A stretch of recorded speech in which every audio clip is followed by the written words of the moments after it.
Yo, welcome back. Welcome back. Just wrapped a great podcast with Matt Bardew from Apogee Strong, and we were talking about the broken public education system. I guess it's broken to me. It's broken to him. It's probably, if you have kids in public school, it's probably broken to you. But the reality, it's not broken. It is exactly what they want it to be. And it's only going to become more of what they want it to be. And the guy really blew my mind with that podcast. So I invite you to go check out that episode, which I want to say is 66 episode, something like that. Yeah, 66 on the Always Forward podcast. It's a long one, but man, it will challenge your thought process. So I wanted to kind of break this down into a little bit of a shorter video for you guys and kind of give you the highlights of the video. So before I go into that, let me talk about my schooling experience. I grew up, a lot of you guys that know my story, I grew up moving around from a very young age. Like every 6 months, we were in a different school, in a different town, a different house. And obviously that doesn't lend to a great education, system. Although I did experience a lot of different education, schools. And keep in mind that I was born in the early 80s. And so I, came up in the 80s and early 90s. And I was a CD student. Like school just did not make sense to me. It just seemed from a very early age, it just did not seem important. I was very, I should say, street smart and had a lot of common sense about me. But I just didn't do well in the system that they had created. And so because we were moving around, I got pulled out for a year. And this just tells you how flawed the system is. I got pulled out for a year. My mom put me back into school. I think because I missed a year. Should have been in 7th grade, ended up in 6th grade. I did fine. They didn't even scoff at it. They were like, oh, he's a year behind. Okay, so now you're in 6th grade. Did fine.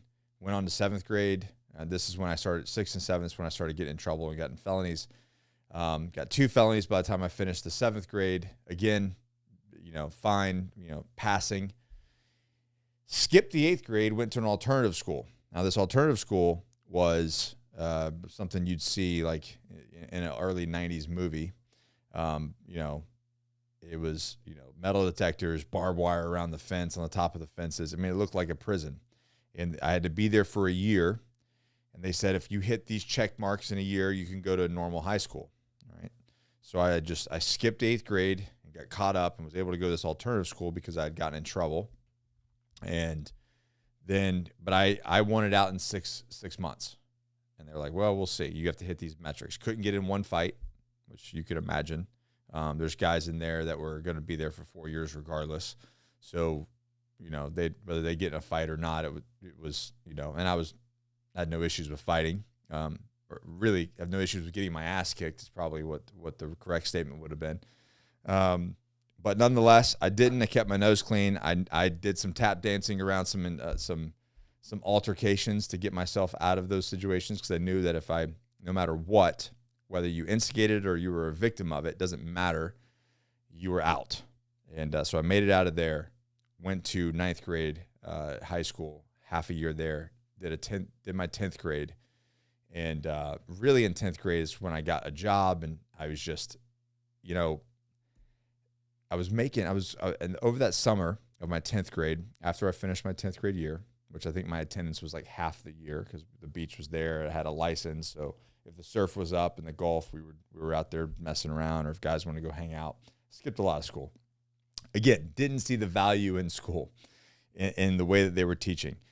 And that summer I got a job. I was making anywhere from $1,000 to $4,000 a week. Ridiculous money. And when it came time to go back to school, it didn't make sense. I had moved out of my mom's house. Was living on my own, and it just didn't make sense. So I got a GED, and then that was that. I was out in the world and living and making money and doing well. I mean, obviously, there's more of a story of how I joined the Marine Corps.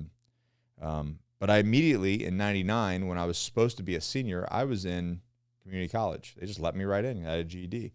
So it just shows you how much the system was broken. And my grades weren't then either because I did not care, right? And it wasn't until I went to college in my 30s because of something I wanted to do, something I wanted to learn, that I all of a sudden got straight A's, just absolutely across the board, straight A's. And then when I went into my master's program for business and leadership, boom, straight A's.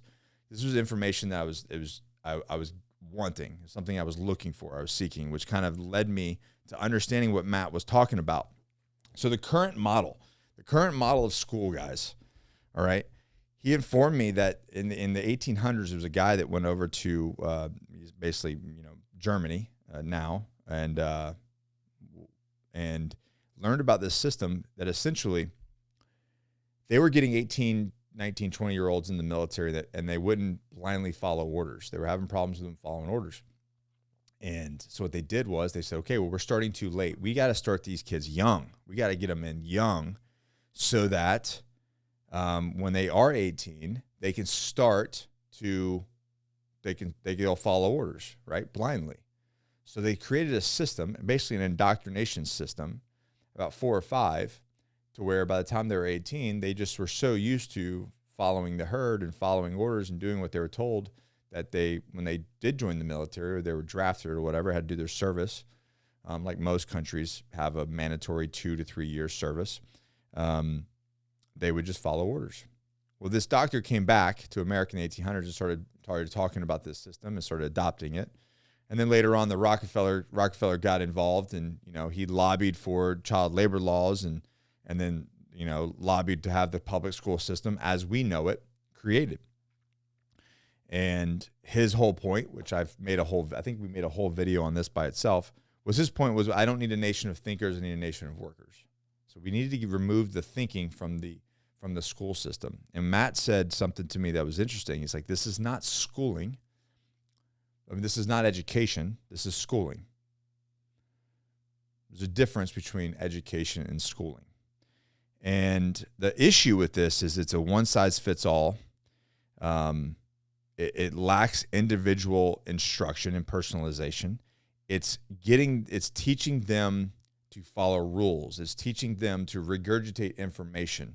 It's teaching them to just, they just want to, the overemphasis of standardized testing, right? Because it's all about dollars. It's all about attendance. It's all about how many people can sit in a room and follow orders and show up. And there's no secret that the timing of school is essentially a work shift, right?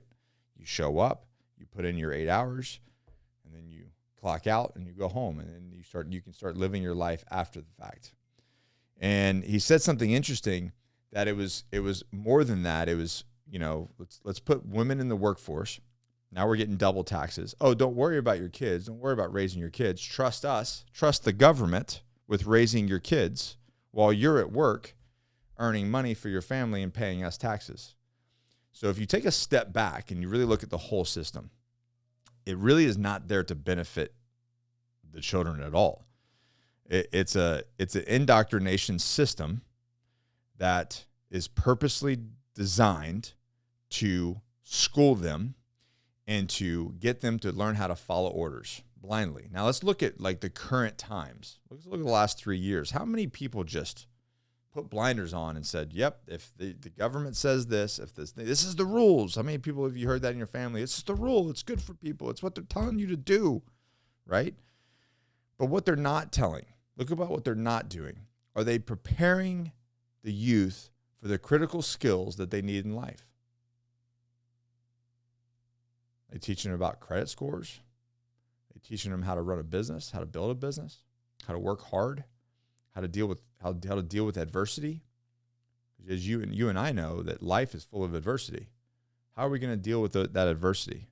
What about the consequences of our actions?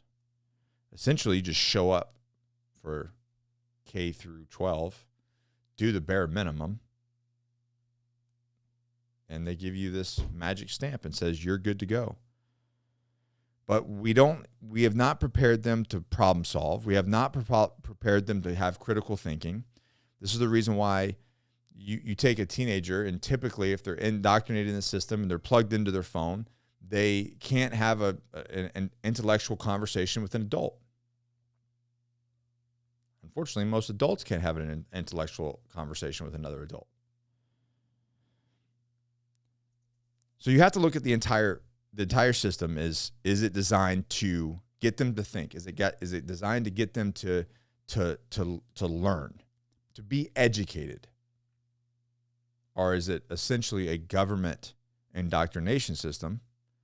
Now, all the problems that we have in our thing, I see all the parents over the past couple of years with the over-sexualization of our children and teaching them all these different things and exposing them to different things, removing America from schools. It's only going to get worse. And I applaud parents that go in front of the school board and saying, hey, this needs to change. Listen, it's not going to change because they don't want it to change, because it's part of their plan. It's part of the system that they want. This is designed for them to do exactly what they want. They want to gain control of your children so they can control them. That's it. So going in front of the school board and screaming and yelling and, showing them facts, it's not going to work. Should we do that? Probably, yeah. So their voice is heard. But the reality is it's not going to change and it's going to get worse. So what do we do? What do we do? Well, again, you go listen to that podcast, but man, it's mind-blowing. If you take a step back, stop schooling them and give them the opportunity to learn, which really hit me because I was like, okay, I want to learn about business and leadership. I wanted to learn about film. I wanted to learn about, telling stories and, how to motivate people, how to inspire people.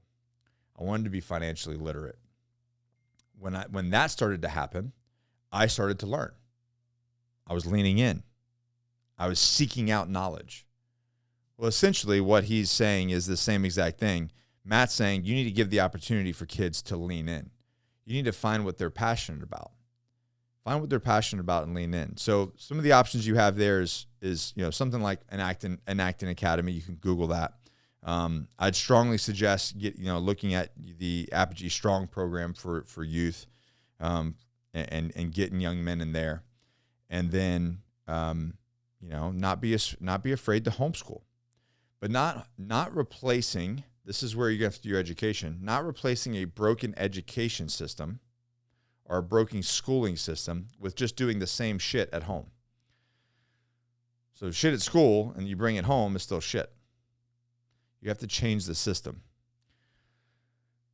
So if your children are important to you, which they typically are, I challenge you to really look at it and take a step back and look at it.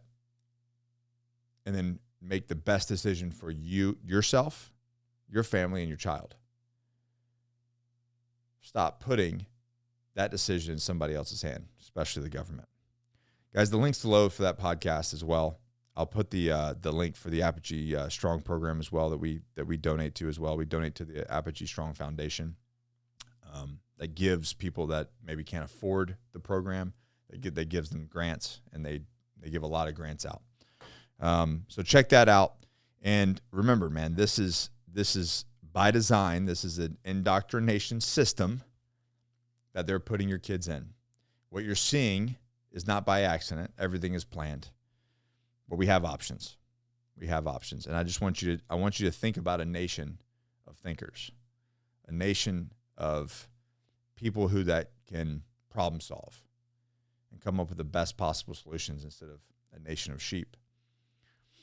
Never quit, never surrender, always forward, and we'll see you guys in the next video. Thanks.